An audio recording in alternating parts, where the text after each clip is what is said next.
Welcome to the Mystery College Podcast. This is Jake Zen, and today we're interviewing Joel Amato. Welcome to the show, Joel.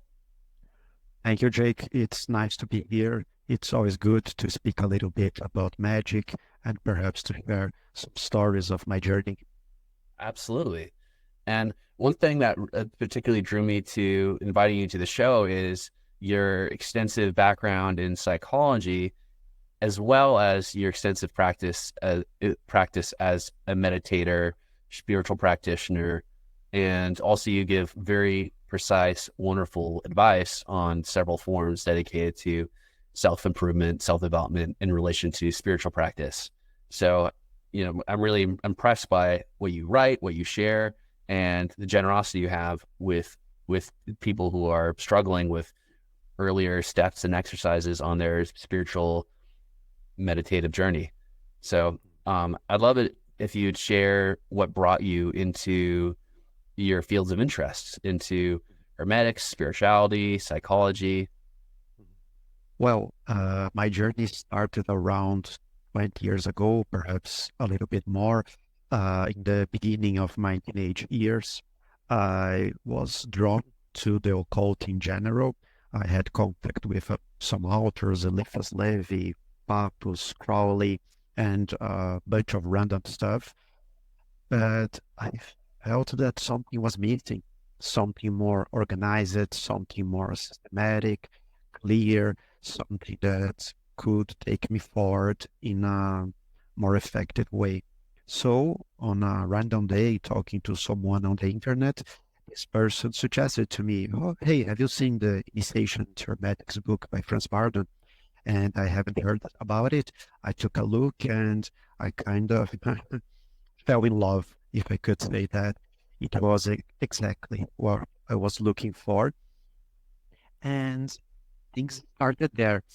The value that Franz Bardon put in the emotional equilibrium and working your personal issues and all of that is actually what brought me to psychology many, many years later. It was an interest that I ended up taking of understanding the human psychology, how to identify things, how to transform the issues, how to prevent them. So it ended up leading me to the psychology university and to start working as a psychotherapist, a clinical psychotherapist. What I found in the university is that people don't exactly do things like Barton does in a very systematic way. Lines of psychology are very different and organized in different ways, but they have their own contributions that can help too. Mm. They have their own interpretations of what can help too. I'm wondering what overlap you found between, say, the initiation hermetics text or other spiritual practices you were drawn to and psychology or what you learned in the psychology department or what you use with your clients as a psychotherapist. What are some tools, resources that are universal? Well, over time, I also took an interest in different ancient traditions, such as esoteric Buddhism, tantra from Indo sources, Taoism, shamanism, Sufism, traditional Jewish Kabbalah. And I was personally interested in seeing how those old traditions deal with the topic of the emotional equilibrium, what type of techniques they use, how this topic is brought, even those problems, things that need to be solved before the person does other practice or not. Everything is done at the same time. And over time, I learned many techniques. The majority of them is public. Today, I will share many of references and books that people can research if they want. But some are closed. When I was in the beginning of my psychology university, I met someone who was the son of a traditional Jewish Kabbalist. And through this friendship, I ended up beginning to participate in a Jewish Kabbalah lodge. It's very, very different from the Hermetic Kabbalah that we heard nowadays in many occult forums and occult circles. And it was a good experience for me to participate in a lodge because my beginnings were a solo adventure. In the beginning of the Franz Bardon community, there weren't many people talking about it. And when I began, Ron Clark was kind of retiring from the public activities. So for many years there, it was a very solo and dry process with not many flashy experiences and incredible things. But going back to your initial question, what I found out was that many of those old traditions have techniques and very interesting techniques that can help to overcome and to deal with the emotional issues. And for many of them, the emotional work is a requirement and is something very important to be done to get rid of difficulties that block the person for doing their own spiritual practices and disciplines, or that will allow them to move forward to more advanced practices. For Yeah. example, oh no, go on, go on. Yeah. What was that example you were about to share? I was going to mention, well, I have quite a big list of resources here that I wrote. If you want, I can speak a little bit about each one of them to suggest it for people.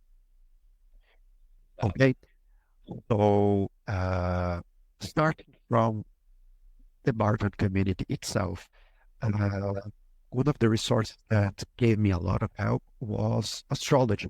For many years, I didn't give much attention to it, but after David Paul Coleman, a Bardon student, did my chart and did a very deep analysis, he gave me a lot of information, hundreds of pages of information that had helped me to understand some patterns, to transform some patterns. And this is a resource that I certainly suggest people can look as a website, a blog, astrovision.wordpress.com, with many resources there that can help in the process. And another possibility is some of the resources Ron Clark comments, two of them in special. The Ron Clark EMO technique is like a technique that teaches the magician how to use a specific type of energy, the Adonai light. And since energy is like the magician's toolkit, it can help the person have another tool or to help with their soul mirror or to do many other type of things in their magical journey. And the second resource from Ron Clark is the Eight Temple Meditation Project. I had wonderful experiences there. It's like a special magical experience that Ron Clark created that anyone without requirements can participate and even have some spirit interactions perhaps, but learn a lot from themselves. His Malkut and his Yesod temple of the technique can be really helpful with that process.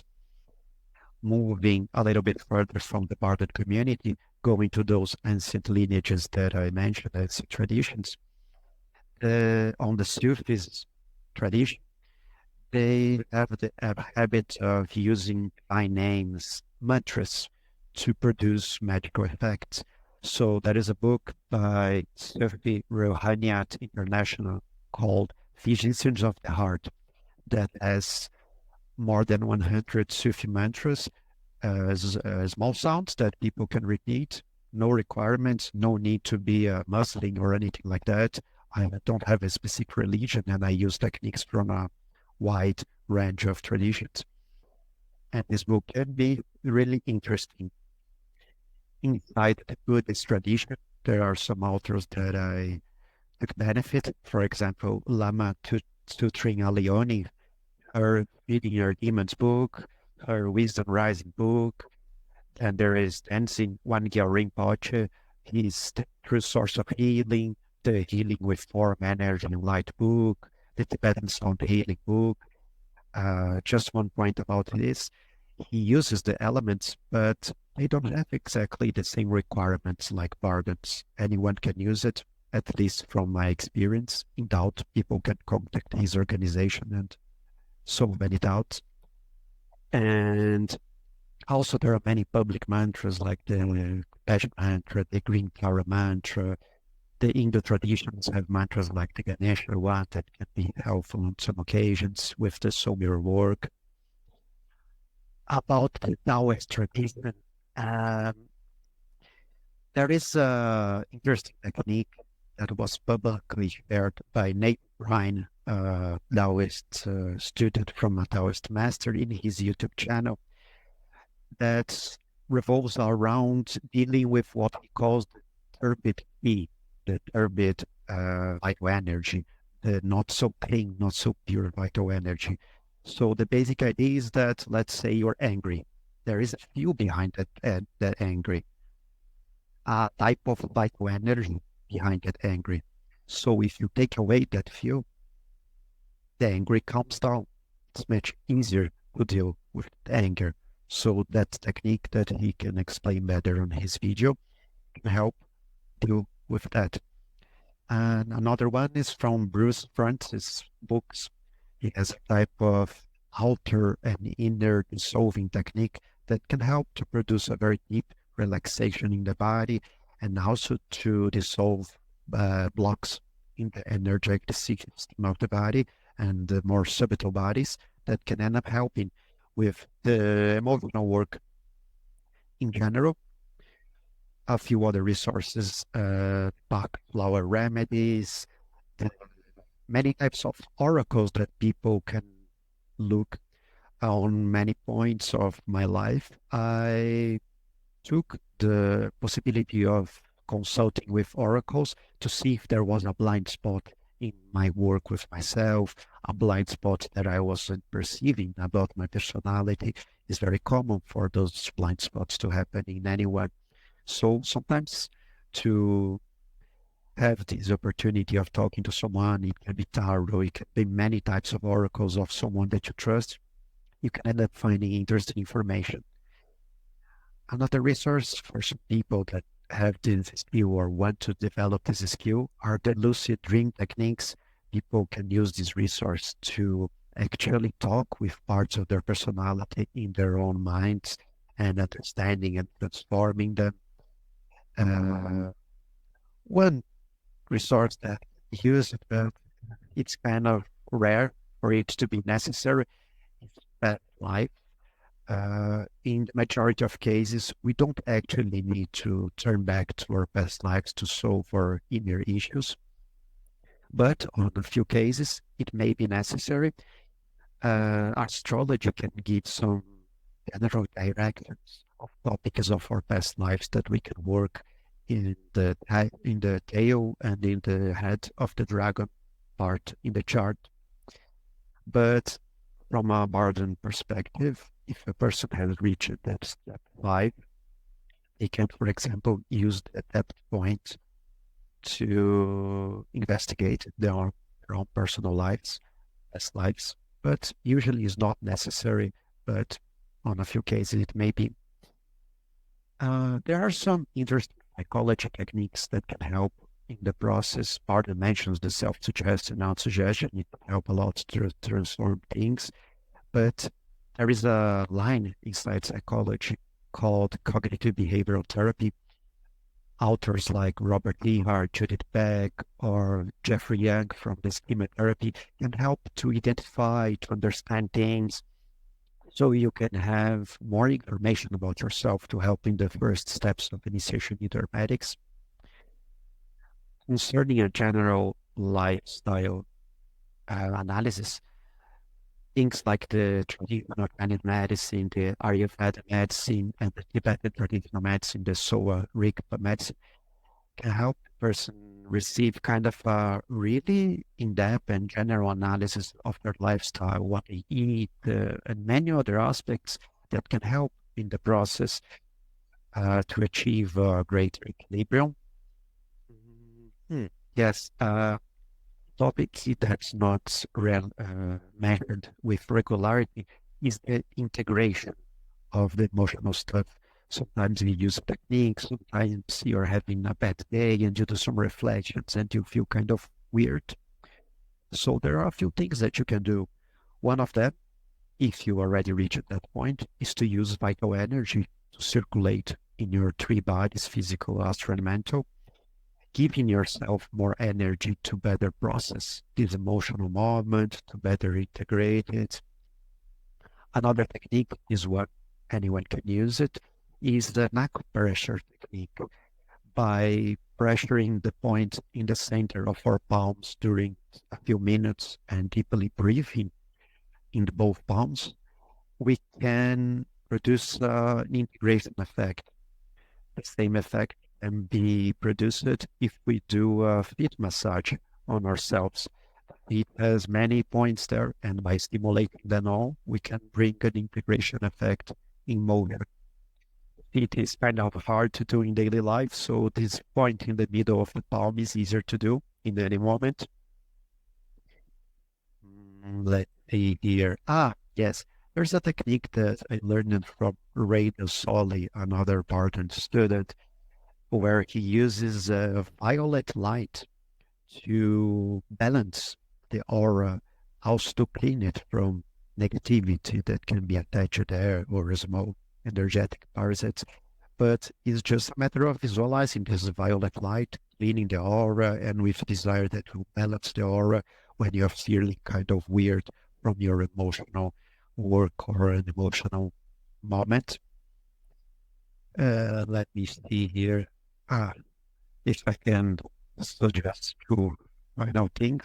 I actually wrote a chapter in the Equipoise book by the Franz Bardon community, and it's a chapter that deals with one of my favorite techniques, the active imagination technique. It's a technique that inside psychology is used by Jungian analysts in the clinical process, but anyone can use it outside of the clinical process. They can use it alone, at least in my opinion. And in that chapter, I try to give people many possibilities and explaining how they can use this technique. I'm in the process of writing a more detailed book only about this technique and analyzing each character trait and showing ways of using this technique to deal with many things and depression, anxiety, self-esteem issues, fears, all kind of stuff. I don't have a date from when this book will be finished, but eventually it will. And I will also translate it to the English language. Initially, it will be on Portuguese. Also for the Portuguese speaking people, I have a course in Portuguese. It's Entendendo seus pensamentos, sentimentos e comportamentos, understanding our thoughts, feelings, and behaviors in the HeartSmart platform. I think this is some suggestions there that people can take a look if they're interested, if they are having difficulties in their initial soul mirror work.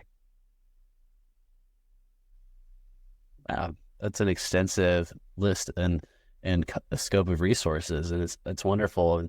And with that last course, was that a heart math course that you've taken, or is that one that you created? Did I hear you right? It's a course that I created, a video course, where I analyze many lifestyle aspects and give many exercises that people can use to understand some of the things that are happening to them using psychology ideas and a few psychology techniques. So for some people, it can help to enhance their soul mirror analysis, their soul mirror process. Oh, that's fantastic. I hope there's a English version that comes out, or Eventually, I will do it eventually. yeah, that's wonderful. But I'm really glad that our Portuguese audience and friends have now another course or an experienced teacher that they can learn from that speaks their native tongue. That's very, very helpful. The Franz Bardon communities here in Brazil are smaller than the students of Franz Bardon, the Franz Bardon apprentices, some international groups. But there are some people, I try to participate on the group sometimes. I imagine that eventually some other things will be translated, perhaps some Ron Clark books, and who knows, Franz Bardon will become more popular. But sometimes it's a kind of work that not everybody is attracted. Some people perhaps prefer chaos magic or golden town material or telema or other things that end up attracting them more. Mm, absolutely. I mean, some things are a little bit more flashy at the start in the appearance, but the best things in life take time to build up and build a foundation for. And Oh, yes, Bardon takes definitely. more of the latter approach. Yes, it's complicated that some people want very fast results or an incredible magical demonstration right away. But like many things in life, you don't get an incredible result right away. If you try a physical activity or if you enter the gym, you won't have awesome results right away. It's kind of a construction. And Bardot's system is not different from that. You need like to stretch, like in the physical activities, there is a preparation there. You need to prepare your body, and in this Bardot system too, you need to prepare yourself to be able to do magic. Otherwise, you will be kind of stuck in the fantasy and things won't work out.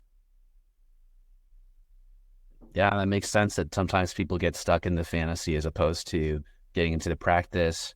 And I think a lot of that has to do with that there's a lot of mental obstacles when it comes to going through an initiatory system or initiatory work.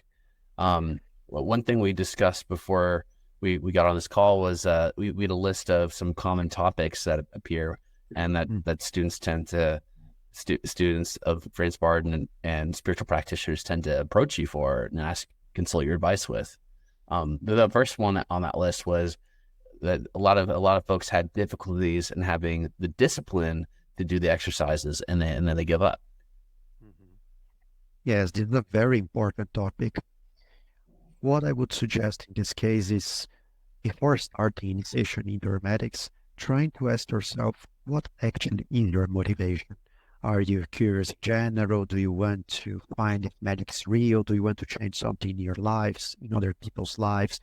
Try to be honest with yourself. It won't help to lie to yourself. This motivation can help you in the process. It can help to have a fuel to burn to help you in the exercises. And don't worry, in the process, this may change. You don't need to have a definite answer right now. And a second point would be what's behind the difficulties that are happening when you try to do the exercises. You say that you don't have motivation. Okay, but behind this lack of motivation, there is always something. It's possible to try to understand this. And there can be many reasons. Perhaps people don't trust themselves enough. Perhaps they don't believe the exercises will work. There can be many reasons, but it's important to try to understand it so the person will be able to better with this. Or, for example, difficulties in putting priorities of organizing themselves. Usually there's things behind this to understand, and then it will be able to create those space to do the practices, to have the discipline. And people don't need to wait for step two of initiation into hermetics to try to transform their emotional issues. For many, many people, it's necessary to do emotional work in step one, or before step one, perhaps a lot of emotional work. For me, it was like this. Perhaps I am a slow person, who knows? But for many people that I notice, it's important to do a lot of some mirror work.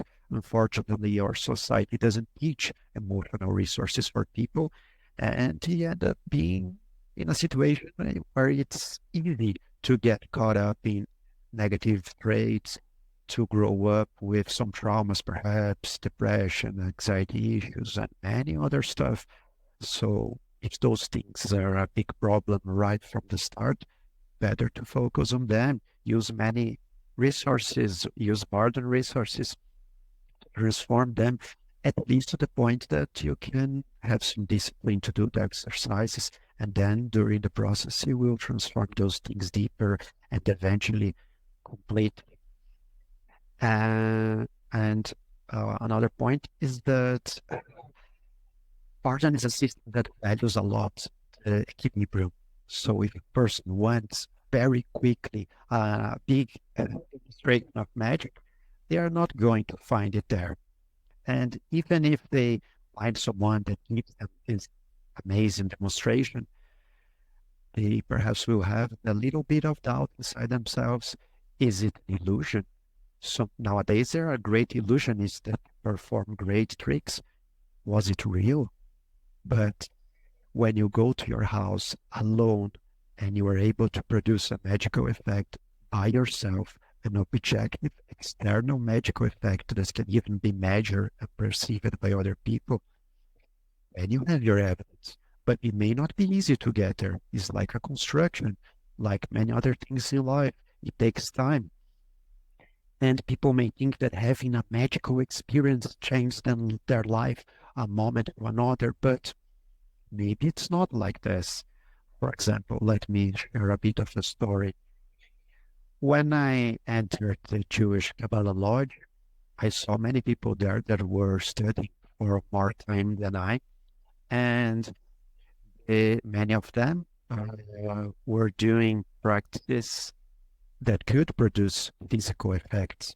In this tradition, there is a type of practice related to show to yourself that energy can produce physical effects. It's like a test. You do it yourself. Eventually, you show to your master, to your supervisor.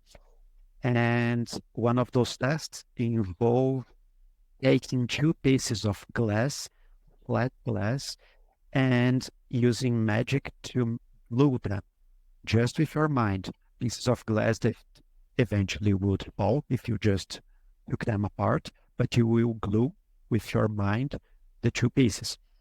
This is a tradition that uses sounds repeated mentally to produce effects in yourself or outside yourself.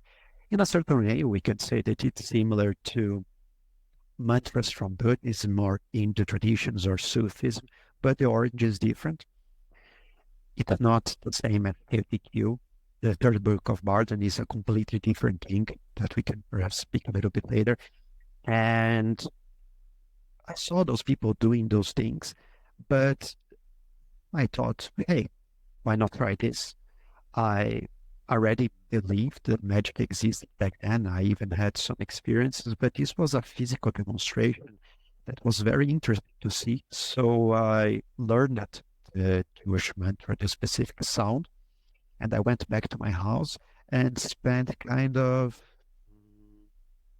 perhaps 3 days practicing almost the whole day. I was watching television and I was repeating mantras and I was there with the glasses trying to glue them with my mind.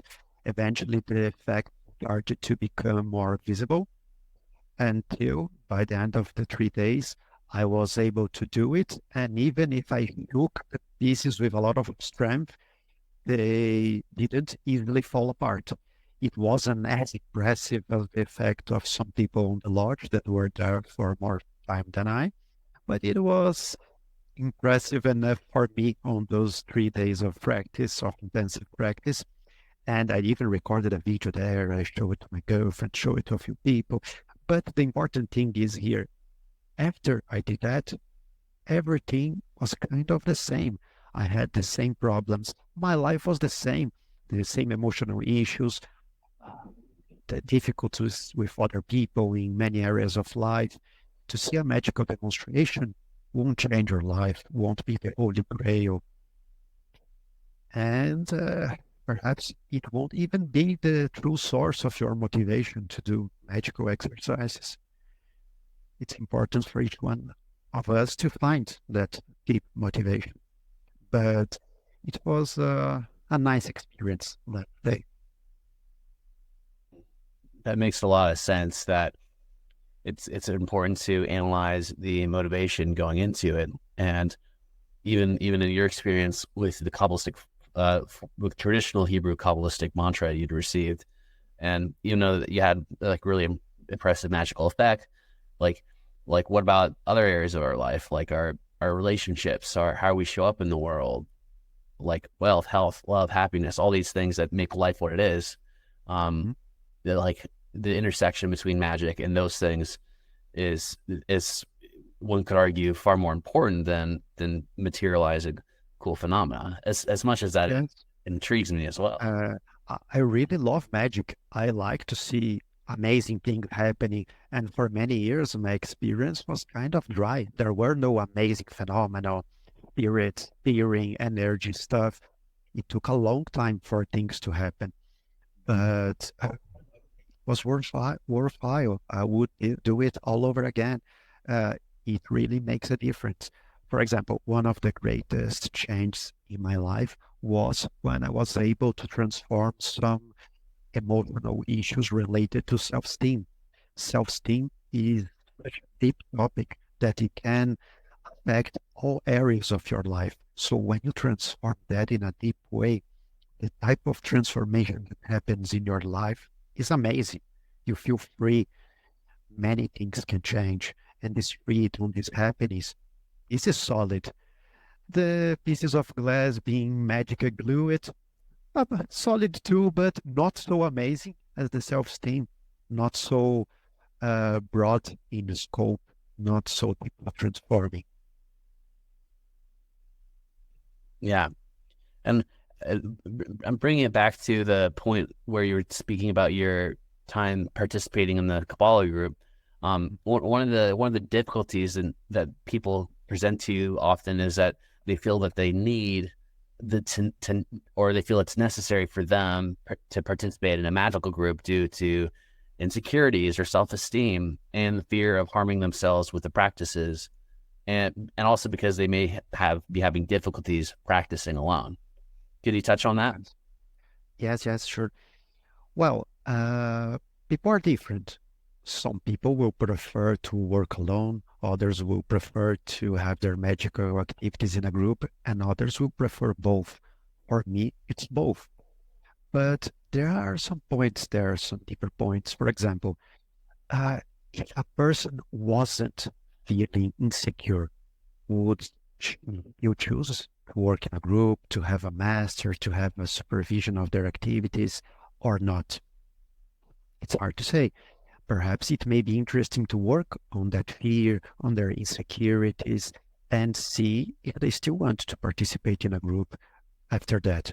No problem in participating in a group right away. It's just different possibilities for each person to think. Depending on the group, you can have many benefits also that can have negative effects depending on the group. Each person needs to choose carefully, choose what type of group is that, which type of master is that, if those practices are safe or truly integrate in their life. And nowadays, there are many things out there, especially in the new age stuff, that people need to be a little bit careful to look in older traditions. Perhaps there is a lineage and people can feel a bit more safe, but even so, it's important to research and think about it. See if the person wants to divide their time between Bardon and the group. Will the person practice everything at the same time? Will they have time for many practices or not? Will be a problem for the group if they find out if the person is a Franz Bardon magician, or everyone will accept that, or the person will need to keep that as a secret. There are many layers there for each person to think. For me personally, it was a very interesting experience because Bardon is a linear system in the sense that there are requirements to advance from one step to another, to an exercise to another. And if you try to skip, maybe things won't work, or some of the more advanced stuff can even harm you, and then you can lose in your time. But other traditions work in a very different way. Specifically on the tradition that I participate, there is kind of a linear progression, but at the same time, there is a very wide range of practices that a person can choose based on topic and not necessarily based on requirement. So let's say the person interested in dreams or in uh, seeing and feeling and hearing spirits, or in healing, or in dealing with the negative forces. And there are many areas, and the person can choose to dedicate more to one and to another, and perhaps to practice some basic meditations and then to add specific themes there. So in this tradition, I had a type of freedom that I didn't find in Bardon, and I ended up having different experiences that perhaps only through Bardon I would have taken more time. For example, the to be able to see, to feel, to hear spirits, it's something that is formally addressed in step 7, while on this tradition, the possibility of beginning to try some of those experiences happens earlier. In Bardhan, it also happens a bit earlier. Perhaps in step 5, the person begins some contacts, but it's a initial moment there. But it gave me a lot of freedom, and it was something that I kept in my life, doing both things in parallel at the same time. Sometimes practice, sometimes others. But I would say I am first a Bardhan, and then second a Jewish Kabbalist, and perhaps third a wild range of practices that I draw from to help me with many things.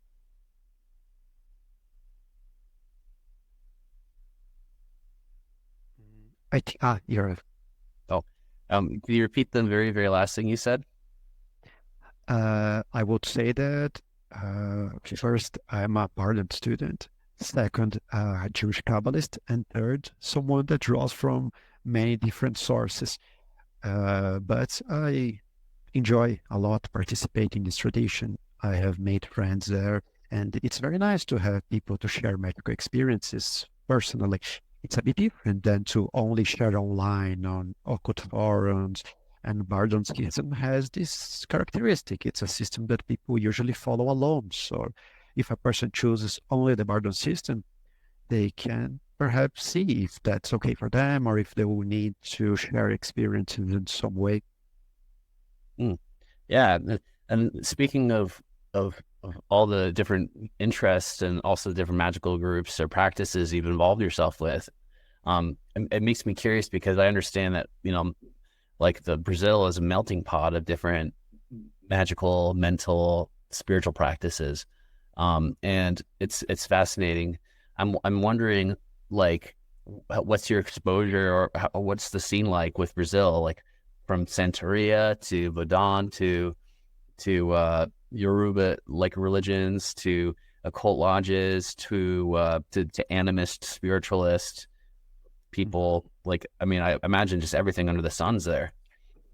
Yes, there's a lot of different magical organizations, especially in São Paulo, that is a very big city, but in other big cities in Brazil too. When I was younger, due to my family situation, they were not particularly interested that I tried magical practice. I ended up beginning the Bardon system and focusing alone for many, many years. But I had over the years opportunities of if I wanted to participate in Rosicrucian groups or some rites of Masonic groups, but I ended up feeling more attracted to Bardon compared to other groups, to other possibilities. And there are many traditional lineages here in Brazil, Buddhist, there are Taoist masters. I ended up interacting with some of them, but perhaps for some reason, the practices of this particularly traditional Jewish Kabbalah Lodge attracted me more, perhaps due to its focus in the magical and the meditation, while leaving the religious aspects aside. While if I participated in a Buddhist center or in a Taoist center, sometimes those things were not completely separated, and it wasn't my interest in it best or now to engage in those aspects as well. So I ended up choosing that combination. But in the daily life here in Brazil, it's very common to hear, for example, that a person choose studies or practices more than one tradition. Sometimes they practice a Western type of ceremonial magic or occult stuff, or Talem or Goten Dao, but at the same time, sometimes they go to uh, African tradition like Candomblé or Umbanda or others to receive advices or to help with the negative effect of some practice that they did and they don't know how to deal with that. So it's a very intense spiritual life. I think it's part of many people experiences. Uh, to see that even some street signs like if you want to attract love, if you want to deal with your enemies, I'm not the majority of those are scams, but there are complicated people out there, and there is a lot of spiritual activity going on many levels. Mm. Yeah, and because there's so many like spiritual activities going on so many levels and so many people participating or practicing in it, I'm wondering, like for either clients or just people who have approached you on Facebook or forums, uh, I wonder if people have a difficulty understanding the deeper psychological causes of their negative character traits or working with their emotional stuff. And sometimes they're using magic or spirituality to bypass doing more clinical psychology or cognitive behavioral therapy type work. It's very common in some Brazil occult groups, for example, Wicca groups, or a few others, for people to ask, for example, is there a spell or a ritual that I can do to erase my memory because I can't deal with my relationship having ended? I don't know what to do. I'm suffering a lot. And I understand that people want quick solutions and magical solutions, the attraction. But even if they get that solution somehow, they will skip valuable learning about themselves. And in the next situation, they may need that learning about themselves, that knowledge that could help to prevent the next crisis. It can help to transform many things about their lives. So sometimes the easy solution, the fast solution, even if it's real, it may not be the most interesting thing. Sometimes to understand things, to understand the problems can give you a deeper power over those problems, a deeper control over yourself and your life. So it can be very interesting to understand those things. And psychology has some ideas and some books that I mentioned, and people even they don't necessarily need to do therapy to understand themselves. They can try to think about it on their own to seek the deeper causes behind thoughts, their feelings, their behavior. Don't settle for the first answer. Ask why. Try to go deeper. Ask many whys. Try to take notes. Ask other people. Research on the internet. Go deeper. And there's certainly gold deep down to be found. Mm. There's deep gold to be found. Um, and I wonder too, another common question people ask you is that a lot of folks have a fear or belief that they constantly or they may be the target of a curse, black magic, evil entities, and it can keep people kind of paralyzed from moving forward or seeking helpful resources. I'm wondering, like, you did mention that like having a sense of one's astrology can help with certain obstacles, but and then what's within our locus of control is like cognitive behavioral therapy, working on yourself, soul mirror, and then doing and looking at astrology chart. But what about like people who have a fear or Mhm. suspicion that they're the target of a curse or Mhm. generational curse, black magic, or bad entities? Mhm. I think the first step is understand that is very rare for a true magical attack to happen. It's not a common thing. Spiritual life is not a war. Perhaps we have read many fantasy books or have seen many things on Netflix, and we may have the impression that it's like a war and we need to protect ourselves and anyone can be attacked anytime. But in real life, things are not exactly like that. First, because to be able to attack someone, a person will need to have training, and many people are not willing to train and dedicate themselves. So there are few people out there who could actually produce a magical effect or even a negative magical effect. So this is the first thing. Usually, it's our own psychological issues or own negative traits that are causing problems in our life, combined with the general outline of the place that we live.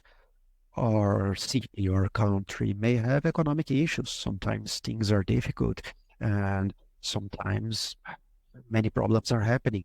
So it's very rare for something to be an actual magical attack. Uh, but having said that, there are some things that can help. The soulmeter work that I mentioned from Franz Bardon, working on your emotional equilibrium, will balance your energy system in a way that will naturally protect you from many things. This is like supreme protection, but it takes time. So each one of us may want some quicker solutions, and that's fine. Some things that can help in our daily journey. So one thing, for example, is to use the step one technique that Bardon teaches of the water magic to get rid of negative energy that sometimes we produce when we are feeling emotionally unbalanced or sick, and or a negative energy that somehow gets attached to our energy field. And just by putting your hand in the water, in the cold water, and desiring that water to take it away from your energy field and keeping that concentration there, it will help you clean of that. The same technique can be used to get rid of small energetic parasites that sometimes we can create without realizing, or they can get attached to our field of energy. So it's a simple technique that anyone can try. Another technique, this one I think I have even mentioned in the beginning, is to use the visualization of violet light. This is not akasha, it's just violet light. And you just imagine a purple or violet color and use it to clean your aura, your energy field. And it can also help in this process if you're feeling heavy. It is a feeling that you will learn to recognize in time when this type of negative energy is there attached to your field, and you'll be able to clean yourself. But if you are in doubt, do it sometimes and see if you can feel lighter when you do those techniques. And with time, you will learn to get if you are being affected by that negative energy. There are other possibilities, for example, energetic fields that a person can do to prevent some negative energy or small parasites to attach to their energy. Um, it can be done using, for example, the vital energy that Bardon describes, or a general divine light that person imagines. There's an article by Ron Clark in the Bardon Companion.de website, and also a YouTube video where he talks about the art of shooting, where the people can get another idea of how to do this. But remember that the shield it will be stronger if you have trained yourself to be able to produce a strong shield. Otherwise, it won't be that strong, and you may need to replenish the shield. But don't worry. Usually, life, spiritual life is not a war. It's very, very unlikely that someone is attacking you, or the envy of someone is causing big negative effects in your life. But if you are in doubt, do some cleaning, energetic cleanings, do some shielding. And if it appears that things are still bad, you can search people to help you, many type of people to help understand if actually there is something strange happening in your life. Mm, absolutely. And we're coming close to the end of the hour. So I'm wondering if there's any last pieces of advice that you would share to folks who may be interested in pursuing the initiation text, or they want to do soul mirror work and really root out the things that are preventing them from having the success in their life that they want. Well, uh, it's important to try to make your journey a fun journey. Otherwise, it will be hard, it will be heavy. Try to find ways to do the exercises where you end up having fun, challenge yourself, use fun resources, and try to reach the requirements put by Bardon, but having fun in the process. And I know sometimes it's hard. Sometimes we need to remember our deeper motivations to be doing that, but that can take us forward, and eventually things get more fun. There are amazing things out there, and you will be able to gather your own evidence. You'll be able to do your own scientific experiments to see if this is real or it is not real, and you will be convinced of some and many spiritual and energetic phenomena. And there is such amazing range of experiences that you can have if you follow the path. And with time, many doors will open. It's just a matter of effort and patience. Also, if you are already in the path, but sometimes you don't know exactly what to do, uh, like I mentioned during the podcast, there are many resources, but one simple thing is if you are a magician, like Ron Clark says, this is a phrase from him. If you are a magician, then be a magician. Look around you, see, is that an opportunity to use energy, to use magic to help in this situation? Perhaps you can help your family, your friends, someone in your work.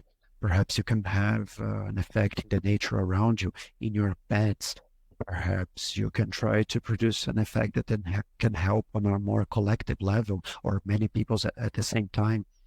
There is space to try many things. Seek those opportunities because you can learn a lot with them. You can have amazing magical experiences. Doors can open. And so that desire of having or seeing impressive things and flashy medical demonstrations, if you find a deeper motivation and if you seek opportunities of putting that into practice in a constructive way around you, you will more easily attract positive help. You will more easily be seen as someone that spirits may be interested in talking to, or perhaps in appearing to you, or eventually in your journeys. And with time, those things end up happening. Perhaps earlier than people think, perhaps they won't need to reach the end of the first steps, the first 8 steps of initiation into hermetics, and they will have amazing experiences. But have a little bit of patience and have fun in the process because it's an amazing journey. It can be life transforming, and nowadays I don't see my life without magic. It's part of it. It's part of what makes me human in a certain way. It's a part that I wouldn't leave aside. Beautiful. Thank you so much for sharing. And is there any way that people can get in contact with you, or they can purchase, where can they purchase your course, your heart math course? And is there anywhere people can follow you on social media or get into contact with you for counseling services, psychotherapy services, or just to ask some advice? Mm-hmm. Well, people can send me an email, for example. My mail is joel.amato, amato.com. And we can talk about psychology, we can talk about magic, and eventually, if I can be of helpful to you, I will try my best. And perhaps I will learn many things with you too. I'm always happy to talk about those topics. I, with some regularity, participate in Franz Bardon groups, students of Franz Bardon apprentices, and also on Brazilian Franz Bardon groups. There's a considerable chance that if you post a question there, I will see it, and probably I will try to say something if I can be of help. And the course that I created is in the Hotmart platform. To find it, you need to write in Portuguese the name of the course, that is Entendendo seus pensamentos, sentimentos e comportamentos. And it's a course that can help you with understanding yourself and help in the beginning steps of initiation into hermetics, or in life in general, to help with your emotional understanding, even if you don't want to be a magician. And I look forward to other opportunities to speaking about those topics. And if I can be of any help to anyone, just give me an email or let me know. Thank you so much for being on the show, Joel. I look forward to speaking with you again soon. Thank you very much. It was a great pleasure, Jake. It was very nice to be here and to remember some things of my past. And thank you very much. Talk to you soon. Okay.